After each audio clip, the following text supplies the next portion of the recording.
O quê? Uma transferência para o Brasil? Nem pensar. Eu não vou, de jeito nenhum. O padrão de vida vai despencar, é óbvio. E espere aí. Enquanto você estiver fora, quem vai cuidar de todas as tarefas desta casa? Eu.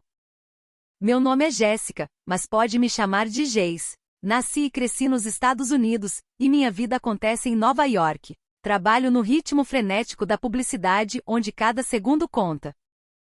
Meus dias são uma sucessão de prazos apertados e reuniões de brainstorming, mas com meu café favorito na mão, sinto que posso conquistar o mundo. Se me perguntassem qual a maior virtude da América, eu diria, sem hesitar, a liberdade. A liberdade de ser grande. Aqui tudo é superdimensionado. Os supermercados são corredores intermináveis de possibilidades, onde você pode comprar qualquer coisa a qualquer hora. Nossas casas? É comum que sejam ridiculamente espaçosas, com closets maiores que apartamentos em outras partes do mundo. E as geladeiras? As geladeiras são monstros de aço inoxidável, verdadeiros portais para uma abundância sem fim, sempre abarrotadas com porções que poderiam alimentar um batalhão. O princípio básico é que maior é sempre melhor. É o nosso mantra não oficial. E claro, eu tenho um marido. O nome dele é Mark. Ele é o completo oposto de mim, uma viciada em trabalho. Mark também tem sua carreira, mas sua prioridade sempre foi o nosso lar. Ele chega em casa cedo, e com uma eficiência silenciosa transforma o caos em ordem. Cozinhar, lavar, organizar. Ele faz tudo com uma perfeição que beira o inacreditável. O cenário mais comum na minha vida era chegar em casa exausta, depois de um dia de 12 horas, e encontrar um jantar caseiro, delicioso e quente, me esperando na mesa. Era uma rotina tão estabelecida que eu a tomava como certa. Sinceramente, eu não conseguiria imaginar minha vida sem ele, até porque, para ser honesta, eu mal sei operar o nosso forno de convecção. Tenho a impressão de que Mark sempre viveu em função da minha vida, da minha carreira. Ele se adaptou ao meu ritmo, às minhas ambições. Mesmo que ele reclamasse, eu provavelmente não ouviria, absorta demais no meu próprio mundo. Então, acho que em algum momento ele simplesmente desistiu, aceitou que a dinâmica entre nós era imutável. Às vezes ele dizia com um sorriso enigmático: o seu jeito é o melhor, Jace. Mas era mesmo? Bem, contanto que ele parecesse satisfeito, eu não via razão para questionar. Ele nunca se queixou abertamente, então eu não me preocupava com os detalhes. Todas as responsabilidades domésticas caíam sobre os ombros dele, e o sistema funcionava perfeitamente. Para mim, pelo menos. Eu não tinha absolutamente nenhuma queixa.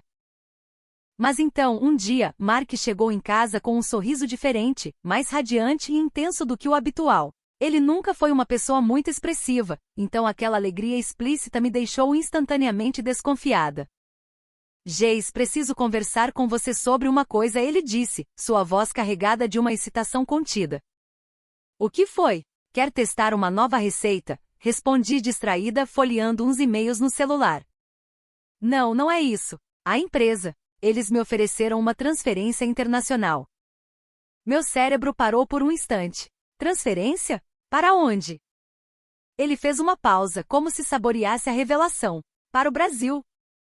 Brasil? A palavra ecoou na minha mente, trazendo consigo uma avalanche de imagens e preconceitos. O Brasil da Ásia? Não, espere, esse era o Taiwan do roteiro original que eu imaginei. O Brasil, aquele da América do Sul.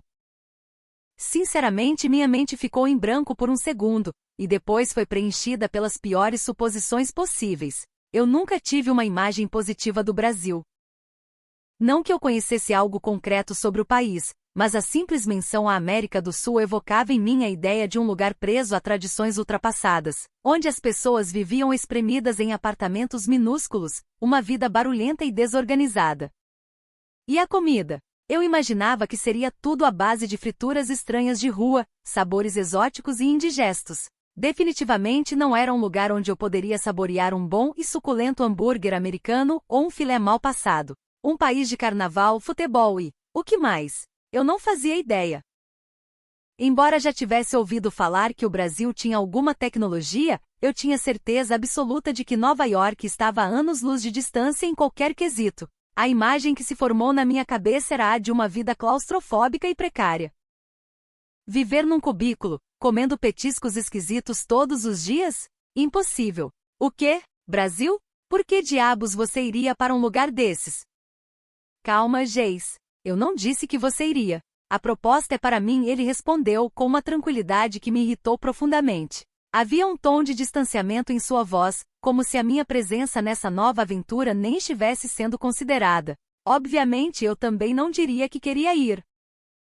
A simples ideia me causava arrepios. Repito, viver apertada comendo coisas estranhas. Sem chance. Que ele fosse sozinho para essa tal missão de trabalho. Foi nesse momento, enquanto minha mente processava o alívio de não ter que ir, que um pensamento terrível me atingiu, uma realização prática e devastadora. Se Mark fosse para o Brasil, haveria um problema muito, muito sério. Espere um pouco, Mark, eu disse, finalmente olhando para ele. Durante o tempo que você estiver no Brasil, o que vai acontecer com as tarefas de casa? Não me diga que eu vou ter que fazer tudo? Bem, sim. Acho que vai ser assim, ele respondeu com uma simplicidade desconcertante. Mas, nem a tecnologia mais avançada do mundo permite fazer faxina por controle remoto. Você espera que eu faça tudo isso? Impossível.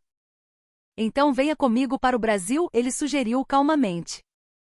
Eu não vou. De jeito nenhum. Eu tenho meu trabalho, minha vida é aqui. E a cultura é completamente diferente. O padrão de vida certamente vai cair, não vai? Quando deixei clara minha recusa em acompanhá-lo, Mark cedeu sem qualquer resistência. Ele não argumentou, não tentou me convencer. Por um lado, senti um certo incômodo com sua aparente indiferença. Estávamos prestes a viver em continentes diferentes, e ele parecia tão sereno. Mas por outro lado, essa era uma das características dele que eu secretamente admirava. Em vez de criar um conflito, ele me observava em silêncio, me dando espaço até que eu mesma chegasse a uma conclusão. Mesmo assim, ele tentou amenizar minha visão negativa. Sabe, Geis, acho que o Brasil não é tão ruim quanto você imagina. Um colega meu foi transferido para São Paulo no ano passado e ele adora. Diz que a segurança nos bairros bons é impressionante, que você pode andar na rua à noite sem problemas. Segurança? E daí? Temos os melhores sistemas de segurança de Nova York. Isso não é motivo para eu querer ir, retruquei, irredutível. E ele disse que a comida é incrível, Mark continuou, ignorando meu ceticismo. Especialmente o churrasco. Ele disse que é algo de outro mundo, uma experiência. Carnes frescas, preparadas de um jeito que só eles sabem fazer. Não é nada como o nosso churrasco de quintal. Ah, lá vinha ele de novo, com os clichês. Churrasco. Como se isso pudesse se comparar à variedade gastronômica de Manhattan. Mas Mark parecia realmente acreditar nas palavras do colega. Pela maneira como ele falava, era como se a vida em São Paulo já estivesse se desenrolando em sua mente, vívida e colorida. E a julgar pela sua expressão, ele estava genuinamente ansioso por essa mudança. Eu, por outro lado, só conseguia pensar na pilha de louça e na montanha de roupas para lavar. Tentei de tudo para que ele recusasse a oferta, mas não importava o que eu dissesse, ele permanecia irredutível, com um brilho de determinação nos olhos. Se você quer tanto ir, então vá. Não posso te impedir, eu finalmente cedi. Mas eu não vou. Jamais. Prefiro 1000 vezes aprender a lidar com a casa do que me mudar para um lugar desconfortável e inconveniente. Mark apenas balançou a cabeça lentamente, os ombros relaxados. Tudo bem, ele disse em voz baixa. Ele nunca forçava a barra nesses momentos. Estava decidido. Seria apenas uma pequena mudança na nossa divisão de tarefas. Minha vida em Nova York não mudaria. Era o que eu pensava naquela época. A partida de Mark foi rápida. Em questão de semanas, ele estava no aeroporto, arrastando sua mala. Se precisar de qualquer coisa, me ligue imediatamente, ok? Ele disse, me dando um abraço. Mas eu podia quase ouvir seus pensamentos verdadeiros. Finalmente estou livre. Que seja.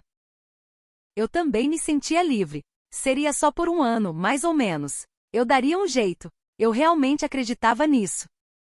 Mas a realidade, como descobri rapidamente, não era tão generosa. A catástrofe começou no dia seguinte à partida de Mark, logo no café da manhã. Tentei fazer uma simples torrada. Olhei para a torradeira, um aparelho que eu via todos os dias, mas que nunca havia operado. Apertei tantos botões tentando ajustar a temperatura que o resultado foi um pedaço de pão carbonizado, soltando uma fumaça preta e fedorenta. Sem alternativa, comi cereal com leite, um café da manhã frio e sem alma que só piorou meu humor. Em seguida, veio a lavanderia. Outro desastre monumental. Joguei todas as roupas na máquina, Adicionei o sabão em pó sem medir e apertei o botão de ligar. Minutos depois, uma montanha de espuma começou a vazar pela porta da lavadora, inundando o chão da área de serviço. A máquina parou de funcionar, engasgada com o excesso de sabão. Foi então que entendi por que Mark sempre media a quantidade com tanto cuidado. Vendo minhas roupas encharcadas e cobertas de espuma, a vontade de ligar para ele e pedir socorro foi quase irresistível. Mas meu orgulho falou mais alto. Eu me recusei a dar a ele essa satisfação. O maior inimigo, no entanto, foi o lixo. Eu não fazia a menor ideia de qual era o dia da coleta. Quando vi os sacos de lixo que eu havia colocado na calçada intactos no mesmo lugar no dia seguinte, senti um vazio desolador. A coleta em nosso bairro era apenas uma vez por semana. Antes que eu percebesse, a entrada de casa havia se transformado em uma pequena montanha de lixo fedorento. Droga, como a ausência de Mark era inconveniente. Enquanto eu vivia em meio ao caos, o mais irritante era que Mark parecia estar se divertindo imensamente no Brasil. As mensagens que ele me enviava eram repletas de descrições sobre como a vida em São Paulo era surpreendentemente confortável. Que audácia! Ele me enviou uma foto de seu apartamento. Era pequeno, eu podia ver. A sala de estar era provavelmente menor que o nosso closet, mas ele descreveu o lugar de uma forma que me deixou intrigada. É compacto, mas não há espaço desperdiçado, ele escreveu. E a infraestrutura do prédio é fantástica. Ele mencionou coisas como uma academia moderna e uma piscina na cobertura, detalhes que pareciam fasciná-lo. Ele também enviou uma foto do banheiro, que, segundo ele, tinha um chuveiro incrível com aquecimento a gás instantâneo e uma pressão que parece uma massagem. Sinceramente, na América, onde o espaço é rei, eu nunca havia parado para pensar no valor de um bom chuveiro. Outro assunto que me deixava furiosa era a comida. Ele havia participado de um jantar de boas-vindas numa churrascaria e a foto que enviou era de um prato com vários cortes de carne nobres, perfeitamente grelhados. O quê? Aquilo não tinha nada a ver com os hambúrgueres congelados que eu estava tentando cozinhar. Cada pedaço parecia suculento e delicioso. A simples imagem me fez salivar, e isso me deixou ainda mais irritada. Eu estava aqui, exausta e sobrecarregada, e Mark me enviava crônicas de uma vida conveniente e prazerosa no Brasil. Um dia, outra mensagem chegou: as padarias aqui são incríveis, Jace. Ficam abertas até tarde e você pode comprar de tudo. Desde pão fresco e quentinho até refeições completas e doces maravilhosos. E a variedade de sucos naturais. É uma loucura. Tem de frutas que eu nunca tinha ouvido falar. Escolher um é a parte mais divertida do meu dia. Padarias abertas até tarde da noite? Parece legal, mas a qualidade deve ser duvidosa, respondi, tentando manter minha postura cética. Mas a foto que ele enviou em seguida, de um copo de suco de açaí com banana e um pão na chapa com queijo derretido, parecia inexplicavelmente apetitoso. Mark disse que o simples pão de queijo, quentinho e saído do forno, era a melhor coisa do mundo. Eu não conseguia nem imaginar o que era aquilo. Era algo que não existia na minha realidade americana. Por que havia uma diferença tão grande? Eu, lutando contra torradas queimadas e montanhas de lixo, enquanto ele desfrutava de churrasco, chuveiros potentes e padarias paradisíacas. Comecei a sentir que aquilo era terrivelmente injusto. Depois de ver tantas fotos e ouvir tantas histórias, o Brasil começou a ocupar um espaço cada vez maior na minha mente. Um dia, Mark me enviou uma foto tirada durante sua caminhada matinal. Era uma rua num bairro residencial, e a limpeza era assustadora. Não havia um único pedaço de lixo no chão. As árvores da calçada eram perfeitamente podadas, e os muros não tinham os grafites que eram onipresentes em qualquer canto de Nova York. Os bairros residenciais em São Paulo são tão limpos assim? Perguntei, chocada. Nos Estados Unidos, mesmo nas áreas mais nobres, era normal ver sacos de lixo esperando pela coleta. Mas lá, a rua estava impecável. Outro comentário casual dele também me marcou. Você não vai acreditar, mas os banheiros aqui têm uma coisa chamada ducha higiênica. É como um pequeno chuveiro ao lado do vaso sanitário, ele escreveu, fascinado. Uma ducha. Para que exatamente? Qual a necessidade disso? Foi meu primeiro pensamento. Mas então me lembrei do papel higiênico frio e áspero no inverno de Nova York, e a ideia de uma alternativa mais higiênica talvez não fosse tão ruim assim. Além disso, ele mencionou que os banheiros públicos em shoppings e restaurantes eram, em sua maioria, extremamente limpos e bem equipados. Mas o que mais me deixou remoendo foi a história das casas de sucos. No caminho para o trabalho, parei e peguei um suco de abacaxi com hortelã, ele me contou, enviando uma foto de um copo grande e colorido. Você pode escolher as frutas, misturá-las, pedir com ou sem açúcar, com ou sem gelo. E eles fazem na hora, na sua frente. É delicioso e refrescante. Nos Estados Unidos, tínhamos cafés e lanchonetes, mas as opções de bebidas frescas eram limitadas e a personalização era quase nula. No Brasil, aparentemente, essas lojas de sucos estavam por toda parte, com uma variedade e uma flexibilidade que eu mal conseguia conceber. Cada vez que Mark contava uma dessas histórias, um pensamento teimoso começava a se formar na minha mente. Talvez o Brasil não fosse tão ruim assim. Mas admitir isso, mesmo que apenas para mim mesma, parecia uma traição ao meu estilo de vida, ao meu orgulho. Eu era americana e não precisava do Brasil. Continuei repetindo isso para mim mesma como um mantra. Mas quanto mais eu resistia, mais curiosa ficava. Um dia, quando vi a foto de um pôr do sol que ele me enviou, meu coração finalmente vacilou. A imagem era de um parque, talvez o Ibirapuera. Sob um céu espetacular pintado em tons de vermelho e laranja, algumas crianças corriam e brincavam na grama. Ao fundo, a silhueta dos prédios modernos de São Paulo se destacava contra a luz do crepúsculo. Naquele momento, eu senti uma pontada de algo que não era inveja, mas um desejo profundo de estar lá. Eu percebi que o Brasil não era apenas o que eu imaginava, era um lugar de beleza, de natureza vibrante convivendo com a metrópole. Naquele instante, a vontade de ver aquilo com meus próprios olhos nasceu dentro de mim. Até então, eu vinha resistindo forçadamente, numa tentativa de manter minha paz de espírito, mas naquele momento, o desejo de ir ao Brasil superou todo o meu orgulho e preconceito. E não era apenas a paisagem. O que mais me intrigava era ver como Mark parecia genuinamente feliz, verdadeiramente aproveitando a vida lá. Como eu poderia continuar resistindo à ideia de experimentar o churrasco, a ducha higiênica e a vida conveniente que ele tanto descrevia? Era impossível.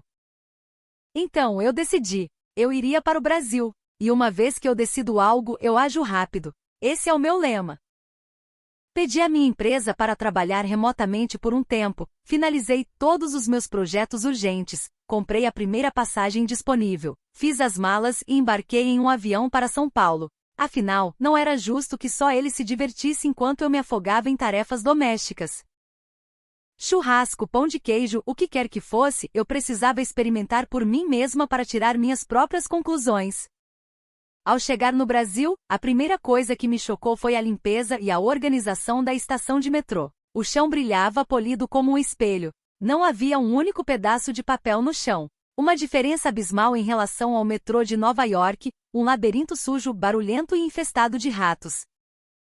Peguei o metrô até o bairro onde Mark morava, e foi outro choque. Os trens chegavam exatamente no horário previsto no painel. O interior dos vagões era espaçoso, limpo e, acima de tudo, silencioso. Os passageiros falavam baixo, eram educados. O metrô de Nova York parecia um jogo de sobrevivência diário em comparação. Quando cheguei ao apartamento de Mark, ele ficou de queixo caído. Jace, o que você está fazendo aqui? Você não me avisou que vinha. Eu queria ver a expressão de surpresa em seu rosto, então, missão cumprida. O apartamento era exatamente como nas fotos, realmente pequeno. Mas, para minha irritação, era incrivelmente acolhedor e funcional. O que mais me surpreendeu foram o banheiro e a área de serviço. O banheiro tinha a lendária ducha higiênica. E o mais chocante, o chuveiro e o vaso sanitário ficavam em espaços separados com uma porta entre eles. Isso é normal no Brasil? Perguntei incrédula. Sim, na maioria dos apartamentos mais novos é assim, respondeu Mark. Nos Estados Unidos, o banheiro é quase sempre um único cômodo. Aquilo era novo e, admito, bastante prático. Mais tarde, fomos juntos ao supermercado do bairro, aquele que Mark tanto elogiava. Foi uma sucessão de impactos. A seção de frutas, legumes e verduras era espetacular. Tudo era tão fresco, tão vibrante. As frutas eram embaladas com um cuidado e uma beleza que eu nunca tinha visto. Pareciam joias coloridas. Os supermercados americanos são convenientes, claro, mas eu nunca vi uma apresentação tão meticulosa e atraente. Mark me fez provar frutas que ele comprava já cortadas e embaladas, como manga e mamão, doces como mel. A loja em si não era tão grande quanto as nossas, mas estava cheia de cartazes de promoções e tinha um clima animado e convidativo. O que me surpreendeu ainda mais foi a padaria que visitamos no caminho de volta. Eu duvidei seriamente que aquilo fosse apenas uma padaria. A variedade era infinita. Além de pães e doces, eles vendiam refeições completas, sopas, salgados fritos e assados na hora. E os atendentes no balcão eram todos sorridentes e incrivelmente simpáticos. Em Nova York, os atendentes de lojas de conveniência geralmente te olham com uma expressão de seja rápido, próximo. Ali eles diziam bom dia e seja bem-vinda. Honestamente, o lugar era tão acolhedor que me deixou pasma. Sem que eu percebesse, a vida no Brasil se revelou muito mais confortável do que eu jamais poderia ter imaginado. Apesar de toda a minha resistência inicial, eu estava começando a gostar, mas ainda não tinha me rendido completamente, claro. Meu orgulho ainda estava intacto. Depois de começar a viver com Mark em São Paulo, fiquei impressionada ao ver como ele já estava completamente integrado à vida local. Ele sabia os dias de promoção no supermercado do bairro e voltava para casa todo orgulhoso, dizendo hoje as verduras estavam muito baratas. Sua atitude era a mesma de quando morávamos nos Estados Unidos, mas agora aplicada a um novo ambiente. Ele agia como se estivesse em seu próprio país, já tendo estabelecido suas lojas e restaurantes favoritos. Um desses lugares era um restaurante de comida mineira que ele adorava. Fomos lá em um fim de semana. Era um lugar famoso e como era horário de almoço, havia uma fila enorme na porta. A rotatividade é rápida, vale a pena esperar, disse Mark, e nós entramos na fila. Esperamos por talvez 30 minutos, mas a expectativa era tanta que o tempo passou voando. Quando finalmente entramos, o lugar era pequeno, mas o aroma de feijão cozinhando lentamente e de carne de porco fritando era irresistível. Provei a feijoada completa. O sabor era complexo, rico e cada acompanhamento, a couve, a farofa, a laranja, complementava o prato principal perfeitamente. Era muito diferente de qualquer coisa que eu já tivesse comido. Falando em comida, o pastel de feira e a coxinha de lanchonete também foram descobertas incríveis. O pastel era uma massa fina e crocante, com recheios variados, que comíamos em pé, em uma barraca no meio de uma feira de rua, acompanhado por um copo de caldo de cana gelado. A coxinha com sua massa macia e recheio cremoso de frango, era o lanche perfeito para uma tarde fria. Eu nunca imaginei que algo tão simples pudesse ser tão delicioso. Além da comida, exploramos um pouco da cultura brasileira. Em um feriado prolongado fizemos uma viagem para Paraty, uma cidade histórica no litoral do Rio de Janeiro. Foi um choque cultural e visual. As ruas de pedra, irregulares por onde não passavam carros, as casas coloniais coloridas com janelas e portas vibrantes. Parecia que tínhamos voltado no tempo. Fizemos um passeio de barco pelas ilhas e praias da região, mergulhando em águas verdes e cristalinas. A sensação de liberdade, com o sol quente na pele e a brisa do mar, era algo que eu nunca havia experimentado. A natureza era exuberante, quase selvagem. Não temos nada parecido com isso nos Estados Unidos, comentei sem pensar. Mark apenas sorriu, com um ar de quem diz, eu não te disse? Assim, ao entrar em contato com a vida brasileira, meu coração começou a se abrir, a aceitar as diferenças em relação à América. Eu percebi que a vida livre, expansiva e enérgica de Nova York era maravilhosa, mas a vida no Brasil, com sua atenção aos detalhes, sua busca por equilíbrio entre trabalho e prazer e seu calor humano, também tinha um charme irresistível. Sem que eu me desse conta, a rotina brasileira se tornou o meu normal. Acordar de manhã, usar o banheiro com a ducha higiênica, ir à padaria com Mark para tomar um café e comprar pão fresco, cozinhar juntos à noite. A vida que eu levei no Brasil durou apenas cerca de 6 meses, mas se tornou uma parte inesquecível da minha história. Ser capaz de dizer é diferente dos Estados Unidos, mas o Brasil também é incrível, foi a prova do meu crescimento. Ah, mas uma coisa não mudou. Mesmo depois de me mudar para o Brasil, as tarefas domésticas continuaram sendo inteiramente responsabilidade do Mark. E então, o que acharam? É gratificante ver como, mesmo para uma estrangeira teimosa e cheia de preconceitos como eu, o Brasil pode se revelar um lugar tão acolhedor e maravilhoso para se viver. Quais aspectos do Brasil vocês acham mais cativantes? Para mim, pessoalmente, a felicidade de poder caminhar tranquilamente pela manhã, sem a necessidade de carregar uma bolsa enorme por segurança. Sentindo o calor do sol e o cheiro do café vindo da padaria da esquina, é uma das coisas mais preciosas. Se quiserem, deixem suas opiniões nos comentários. E não se esqueçam de curtir, se inscrever no canal e dar uma avaliação positiva. Agradeço por terem acompanhado minha história até o final. Fiquem ligados para a próxima crônica sobre este lindo Brasil. Se gostaram, por favor, inscrevam-se e avaliem. Muito obrigada!